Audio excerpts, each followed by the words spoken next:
Okay, so let me ask you a very important question. What are the most important things that keep our entire civilization running? And hint, it's not electricity or the internet, because both of these are very, very new on the scale of things. Well, the answer is clear and evident and undisputable.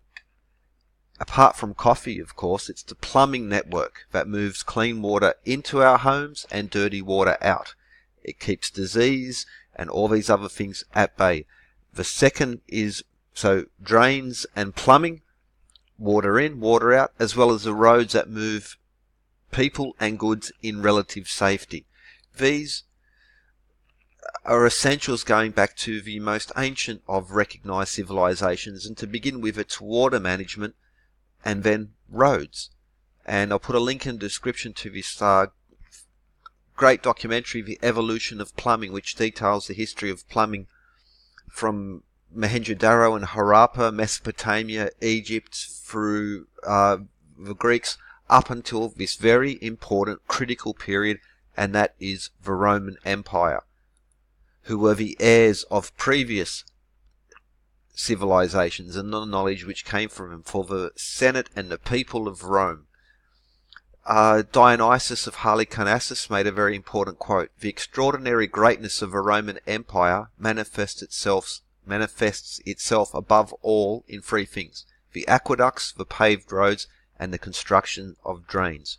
Clean water in, dirty water out, and the paved roads which allow people and goods to move." These are the essence of not just ancient civilization, but the Roman legacy is the very foundation stone, the backbone of our current civilization. It was lost and it was reborn in the Renaissance, and that's where we are today. Now, if you add electricity and the internet to it, there we have the modern times. Take away electricity and the internet and you have the Roman Empire. So the focus here will be the aqueduct. So this is one of the aqueducts in Segovia, Spain. There we get an idea of it and how it fed clean water into the city, and with that same water flow it took dirty water out of the city through the drains. This is the key of civilization, going back to the beginning of all civilization. Water. We have food, we have get rid of basically most of the diseases, disappear. Cleanliness, hygiene first, it's all taken care of with the flow of clean water in and dirty water out. Another example of a Roman aqueduct. Now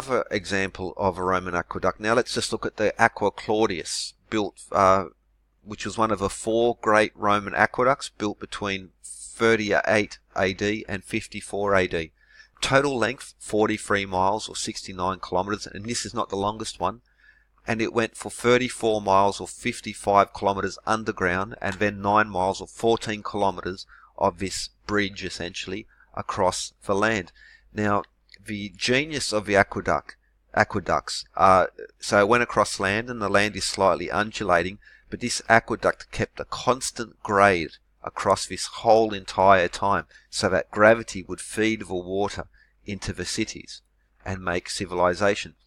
Here we see an example of an aqueduct, and this grade, or the angle which it flows down, is greatly exaggerated, but we get an idea of what's happening. So they carved tunnels through mountains, and then they built bridges to keep this constant flow of gravity bringing clean water into the city. And the grade, as Vitruvius points out in his books of architecture, the recommended grade was 1 in 4,800. So that means for every 4,800 meters or 4.8 kilometers that it traveled across the land, it only dropped 1 meter. This is a level of accuracy which is just phenomenal. It's outstanding. So we have these tunnels which went through mountains, sometimes channels across the land, but tunnels, and they had to be not only carved at these massive distances. For instance, just this one tunnel for the Aqua Claudius, 55 kilometers or 34 miles, but it also had to be kept at a constant grade, because if it went too low, the water flow would be too low to carry through to the city. But then we also had these archways, these aqueducts or bridges, you could think of them, going across the land, which kept this same grade of 1 to 4800, generally speaking, for most often. But even the less accurate ones, where they had a bit of more of an angle, still less than 1 degree. Less than 1 degree to keep these tunnels and these bridges across undulating land. The level of survey and the level of construct, so you can survey it, okay, that's hard enough, but then to construct these things is absolutely phenomenal. It's mind-boggling. So here are a list of just some of the Roman aqueducts which just fed into Rome, the city itself. It doesn't include the ones in Spain, France, Turkey, Greece, or Jordan, etc. Just the ones that were feeding into Rome. And we get an idea of, so the total, which is in kilometers or miles. Then we get the underground section, which is in kilometers and miles. And then the archways, which is in kilometers or miles. So just some of these which were feeding into Rome. 55 miles of these type of archway across the land, or 55 miles, or 184 miles of tunnel, which were again kept at a very constant grade so that the gravity would not dip too deep, so that it would, because if it went too deep, then the tunnel would fall short, or the archways, the whole aqueduct would fall short and would hit this mountain, not the city. This is extraordinary. This is unbelievable levels of not just the scale of the construction, because if you were to add 55 miles or 89 kilometers of archway together, pile those stones up, just do a quick calculation, pile those stones up, it is friggin' extraordinary. It is monumental. And these are just the ones feeding into Rome. Doesn't include all the other ones. And this part of history is shamefully ignored. To add them all up together, not just the uber accuracy of it, but the stone that was required to move these. So, and it wasn't just from quarries along the way. The stone had to be moved to the site, which just kept going for miles and miles and miles, just on one aqueduct. Doesn't include all of them.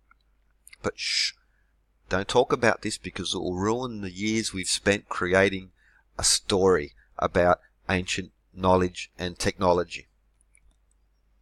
So this is one example in France. This is the Pont du Gard, which went to Nimes.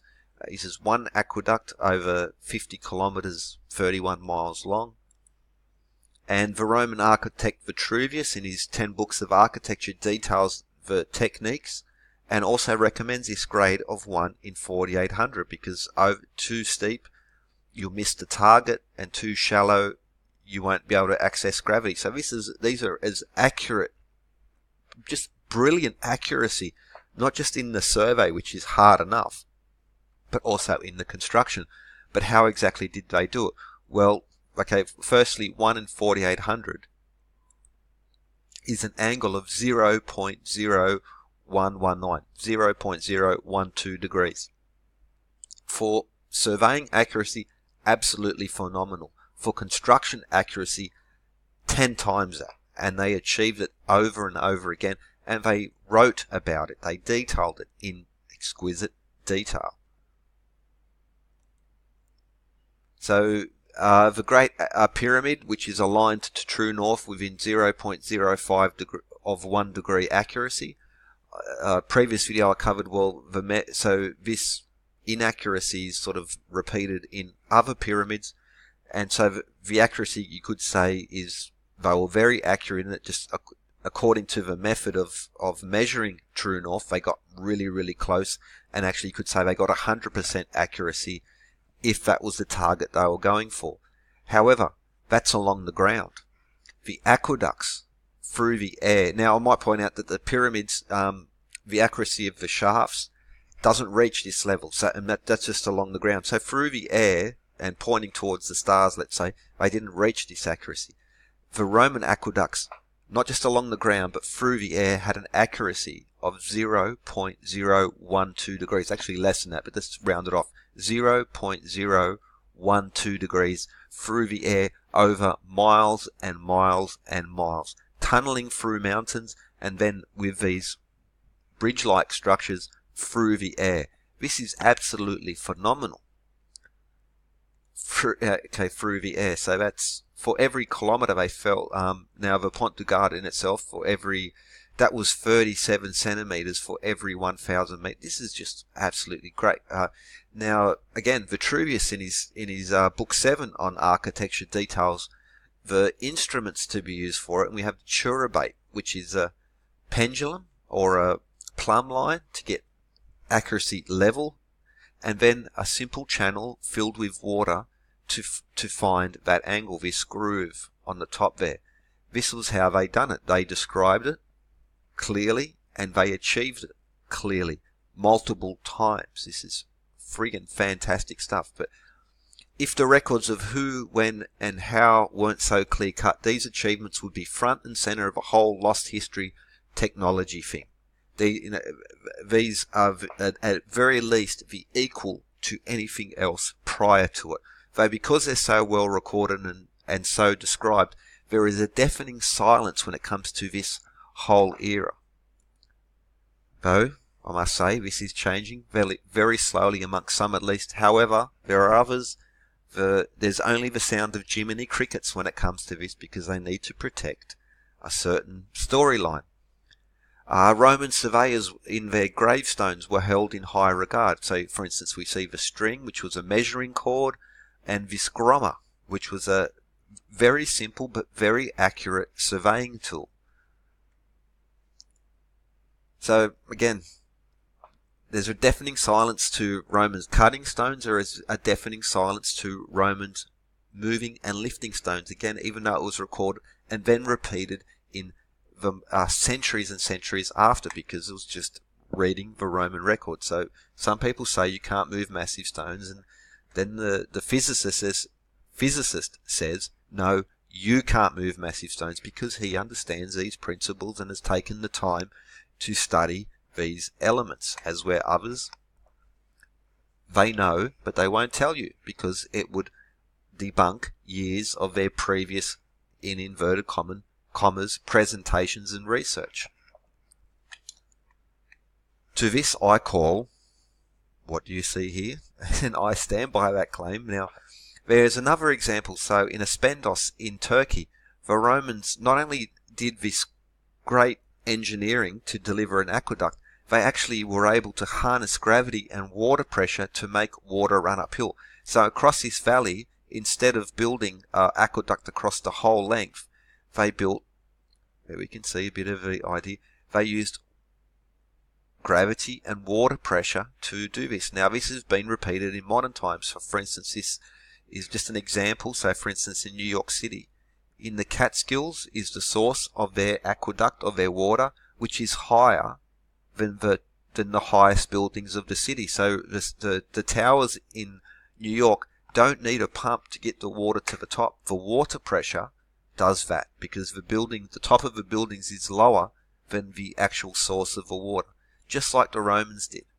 And this is the essence of modern civilization, plus all the other achievements of the Roman Empire, who improved, yes, but they were the heirs of Egypt, Mesopotamia, Persia, Greece, India, etc.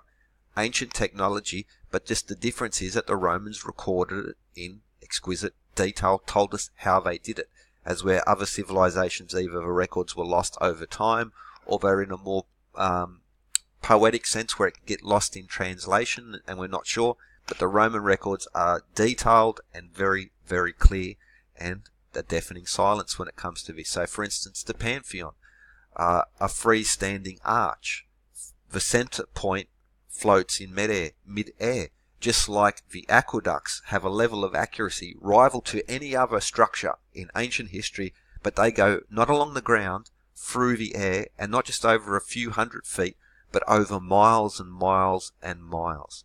And deafening silence when it comes to this.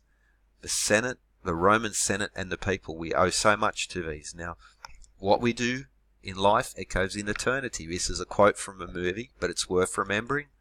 And the important thing, men in general are quick to believe that which they believe to be true. And this is the essence of the narrative of lost civilizations and lost technology.